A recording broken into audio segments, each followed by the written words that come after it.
बहुत सारे लोग अपनी एसआईपी को बंद करना सोच रहे हैं और बहुत सारे लोगों ने अपनी एसआईपी को बंद भी कर दिया, जो सबसे बड़े बेवकूफ लोग हैं। और जो लोग अपनी एसआईपी को कंटिन्यू कर रहे हैं और नई एसआईपी को स्टार्ट कर रहे हैं, वो सबसे बड़े इन्वेस्टर है। मैं ऐसा क्यों बोल रहा हूँ, क्योंकि मैं एक एक डेटा के साथ बात करने वाला हूँ, ऐसे हवा में बात नहीं करने वाला हूँ। एक मैं आपको ऐसे बहुत सारी बात बताने वाला हूँ और डेटा भी बताने वाला हूँ, ताकि आपको पता चले कि अभी हमें एसआईपी को बंद नहीं करना चाहिए, क्या करना चाहिए, क्या नहीं करना चाहिए, सब कुछ आपको समझ में आ जाएगी। तो चलिए हर बार की तरह शुरू से शुरू करते हैं। अब देखो, सबसे पहले हम देखते हैं कितने लोग अभी एसआईपी मंथली कर रहे हैं और कितने लोग बंद कर रहे हैं। वो पहले देखो, अक्टूबर 24 में क्या था, 63 लाख लोगों एसआईपी नई शुरू हुई थी, सामने 38 लाख एसआईपी बंद भी हुई थी। सेम नवंबर 24 में देखने जाए तो 49 लोगों ने एसआईपी शुरू किया था, सामने 39 लोगों ने अपनी एसआईपी बंद की थी। बट आप जनवरी में डेटा देखो, जनवरी में 56 लाख लोगों ने एसआईपी शुरू की थी, सामने 61 लाख लोगों ने एसआईपी बंद की। यानी जितने लोग एसआईपी शुरू करे उससे ज्यादा लोग तो जनवरी में बंद कर रहे थे। बट एक डेटा देखो है आप यहाँ पे, एसआईपी का जो स्टॉपेज रेशियो है 109%। यानी आज 100 लोगों ने एसआईपी शुरू की, सामने 109 लोगों ने एसआईपी बंद भी की। अब उसके पीछे कौन सा रीजन है, जो है स्टॉक मार्केट क्रैश। अब ज्यादातर लोगों ने अपनी एसआईपी म्यूचुअल फंड में की होगी और वो इक्विटी में की होगी। वो हो सकता है large cap, mid cap, small cap, flexible, कहीं भी अपने एसआईपी शुरू की होगी। अब देखो, आप यहाँ पे डेटा देख सकते हैं, जो है लार्ज कैप म्यूचुअल फंड का डेटा। अब लार्ज कैप म्यूचुअल फंड में अच्छा रिटर्न नहीं मिल रहा, नेगेटिव में चल रहा है। तो आप देख समझ सकते हो, मिड कैप, स्मॉल कैप की तो धज्जियां उड़ गई है अभी। अब देखो, ज्यादातर म्यूचुअल फंड आप देख सकते हैं लार्ज कैप का, आप 6 मंथ का डेटा देखो, 14%, 19%, 18%, 18%, 15%, यानी ज्यादा 15 से ज्यादा परसेंट रिटर्न नेगेटिव में चला म्यूचुअल फंड में। इसलिए जिन लोगों ने अपनी एसआईपी 6 मंथ पहले, यानी 1 साल से 6 मंथ के पीरियड में की, उसका पोर्टफोलियो आज नेगेटिव दिख रहा है। इस वजह से ज्यादातर लोग अपनी एसआईपी को बंद करें। बट एक चीज याद रखना, आपको ये 10 साल के बाद देख सकते हैं इसका रिटर्न कितना है, 10%, 10%, 9%, 12% जो रिटर्न मिलता है ना, तो अब उसे आपको कंटिन्यू करना पड़ता है, तब ये मिलता है। चलिए, एक मैं आपको एक रियल कहानी बताता हूँ, जो है पीटर लीच की। जो पीटर लीच है, एक फंड मैनेज करते थे, जो 1977 से 1990 तक, यानी 13 साल तक उसने एक फंड को मैनेज किया था। वही फंड का जो सीएजीआर था 99% है, यानी हर 2.5 साल के अंदर आपका पैसा वहां पे डबल हो रहा था।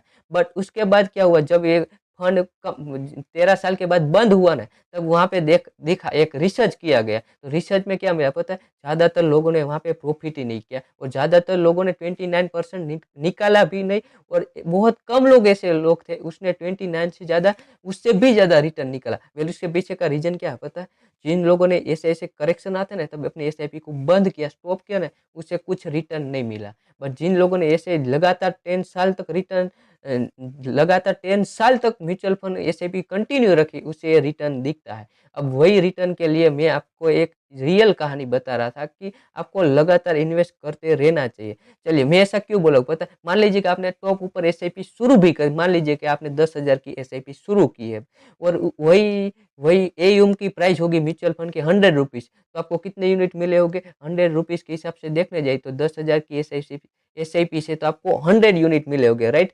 मान लीजिए वही म्यूचुअल फंड की आज एयूम की प्राइस 80 रुपीज, यानी 20% गिर गया है वही mutual fund.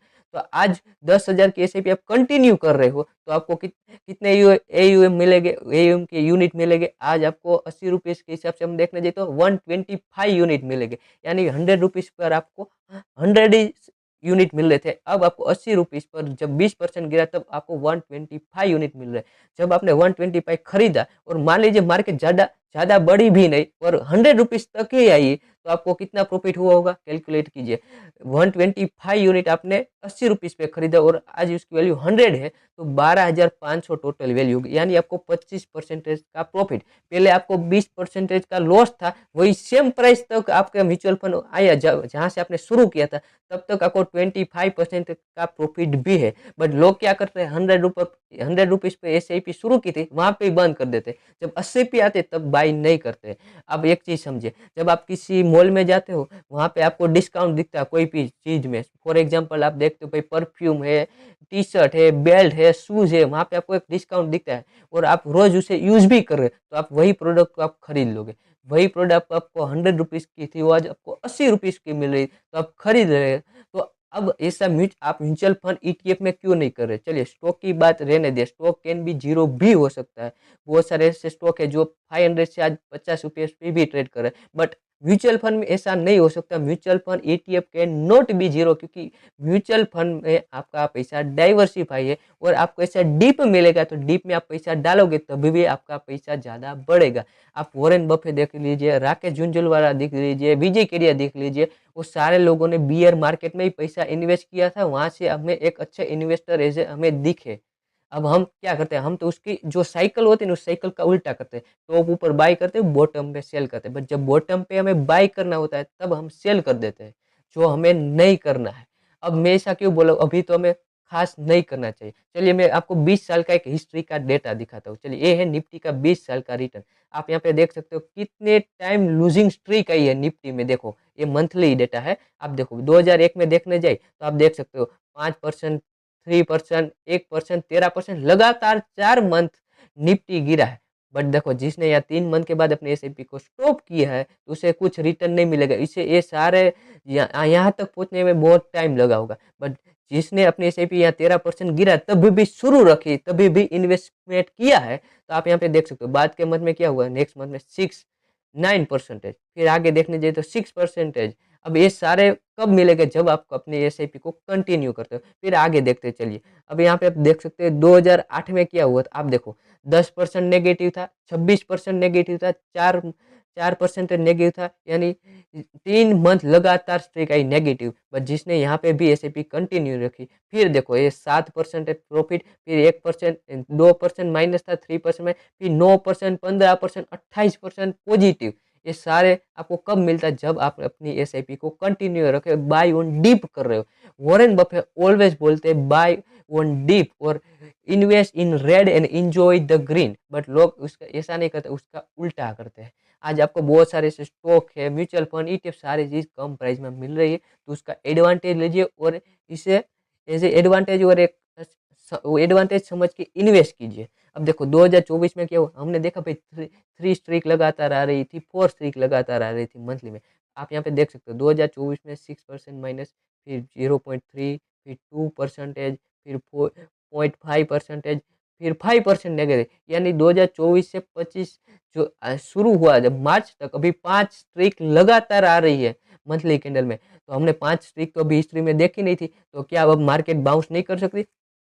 Yes, definitely market आगे जाके बाउंस कर सकते हैं। हम नहीं कह सकते बॉटम आगे, बट हम बॉटम के पास आ चुके हैं। तो अब आपकी एसआईपी यहाँ पे बंद कर रहे हो, तो जो हमने 5 मंथ देखा ना मार्केट नेगेटिव, उससे रिकवर करते जो जो ओरिजिनल प्राइस थी वहाँ तक पहुँचने में 1 साल लग जाएगा। बट आप यहाँ पे बाय ऑन डीप करोगे तो आपका उससे एडवांटेज मिलेगा और आप एज ए प्रॉफिटेबल जल्दी बन जाओगे। तो आपको इस वीडियो से समझ में आ गया होगा कि हमें एसआईपी को बंद नहीं करना है, एसआईपी को कंटिन्यू करना है। चलिए आई होप इस वीडियो से बहुत कुछ सीख लिया होगा हमने, और आपको कोई डाउट है तो आप कमेंट में बता सकते हैं। चलिए मिलता हूँ नेक्स्ट वीडियो के साथ, तब तक के लिए थैंक यू। जय हिंद, जय भारत।